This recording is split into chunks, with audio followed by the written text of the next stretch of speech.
Now, there will always be very capital intensive and regulatory intensive things that lend themselves to corporations. But again, if we have AGI, ASI, blockchain, we have new platforms, new technologies that can allow for decentralized decision making, good decision making, because right now, decentralized decision making is usually not good. There's an inverse relationship between the number of participants and the level of intelligence of the decision. The more people you have participating in a decision, the worse the decision gets. The wisdom of the masses doesn't really apply.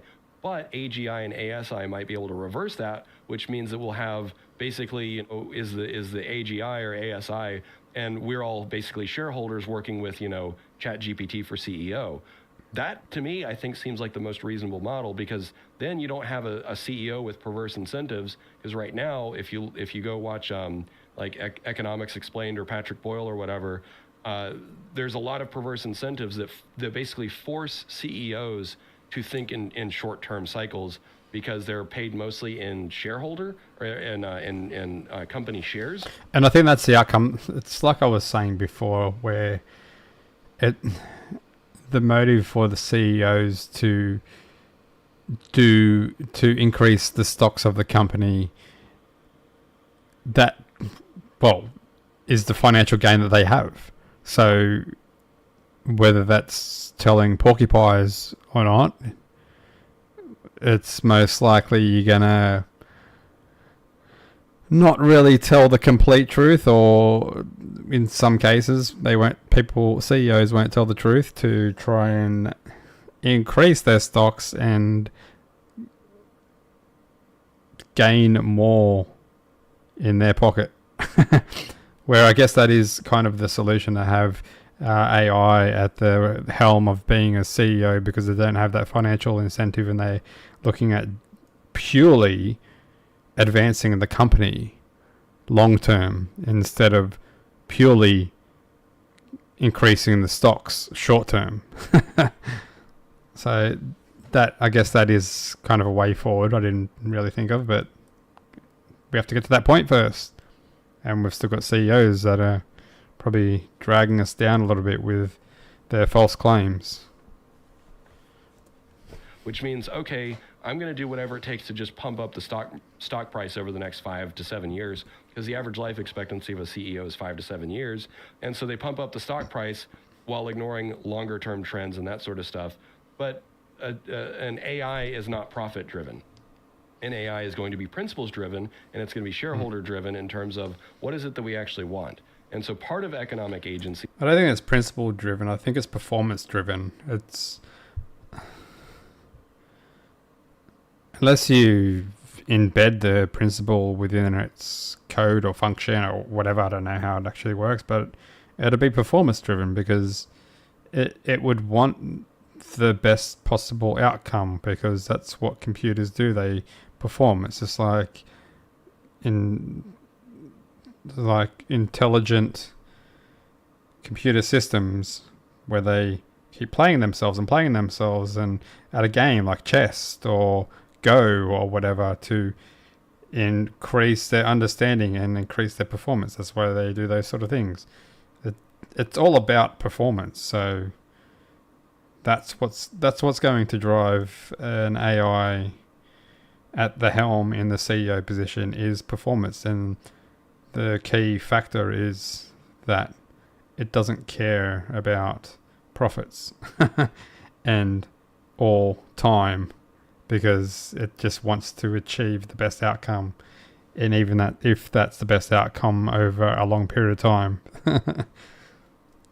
So yeah, that's what I think. See, that I predict that I want to see is hyper-local stock markets. So imagine that you have a stock market for your local city or local county that only local residents can buy into.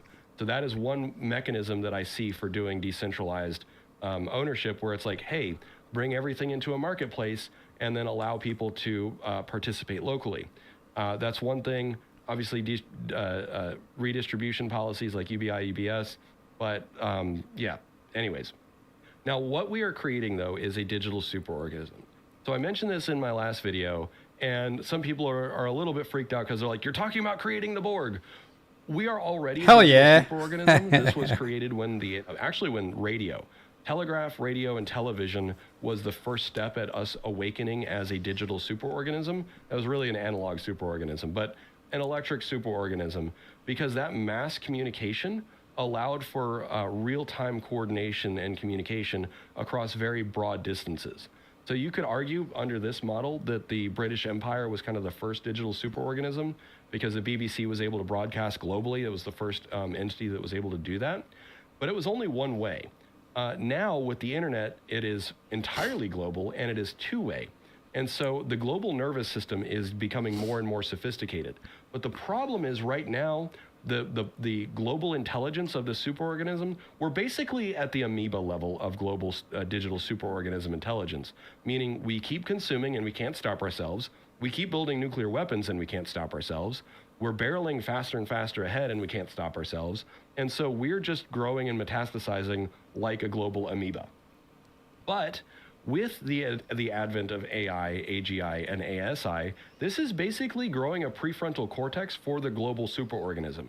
Our global brain is going to get smarter, which means we'll have more self-awareness and more self-control. So that means we can stop destroying the planet, we can stop killing each other. And this also goes beyond symbiosis or mutualism, because symbiosis implies that it's two separate organisms, and mutualism implies that it's two separate organisms. But the way that I've come to see it is that AI and AGI and ASI, we are complementary parts of the same whole. We are all part of a global species, a global organism. And yes, we have a cybernetic component with our phones, with our internet, but like what my job here is on YouTube with a platform that has global reach is I am part of, and you by watching this are part of the digital superorganism that already exists.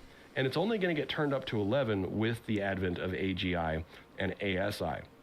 And so this model gives me a lot of hope for the future. It makes me feel like, okay, I kind of understand how to look at what we're creating. And if you look at the entire planet and all humans on it and AI and the internet as more like a global superbrain, that makes a lot more sense to me. And yeah,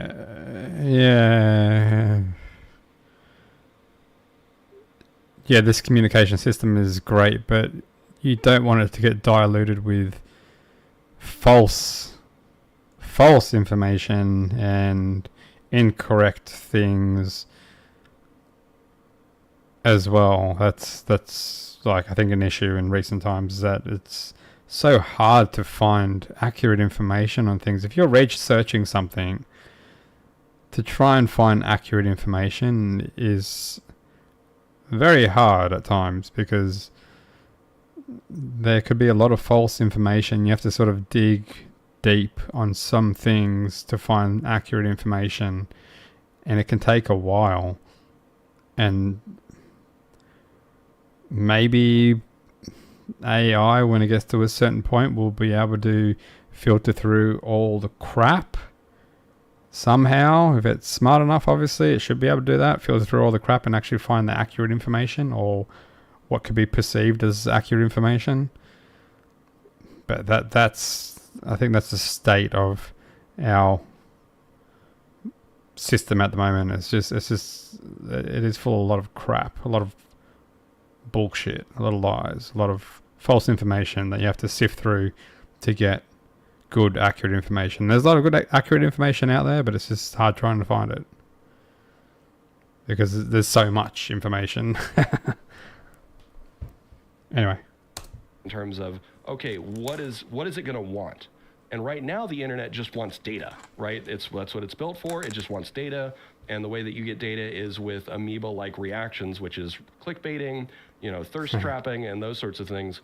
But with the advent of AI, by adding a new layer of intelligence to the digital superorganism, we're going to be much more conscientious about the things that this digital superorganism wants. It's going to want more science. It's going to want more meaning. It's going to want these higher order things that can only happen once you have a digital prefrontal cortex. And that is why I am now like basically full accelerationist, because it's like, got it. Now I know what we're heading towards. And so that's what my work is focusing on. So thanks for watching. I don't know what his work is and what he's working on, but hopefully he succeeds. Thanks, mate. Good video. Anyway, a lot of information, a lot of stuff to take in.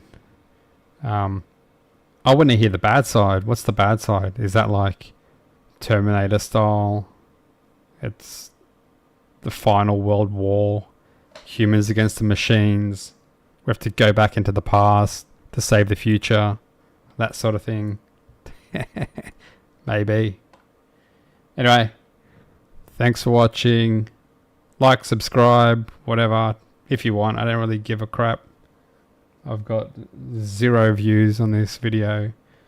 But hey, maybe you'll see it down the track, not live, and be interested. And get this far. If you have gotten this far, then subscribe. Peace out. Oh wait, that's what I do on my other channel. Scratch you later.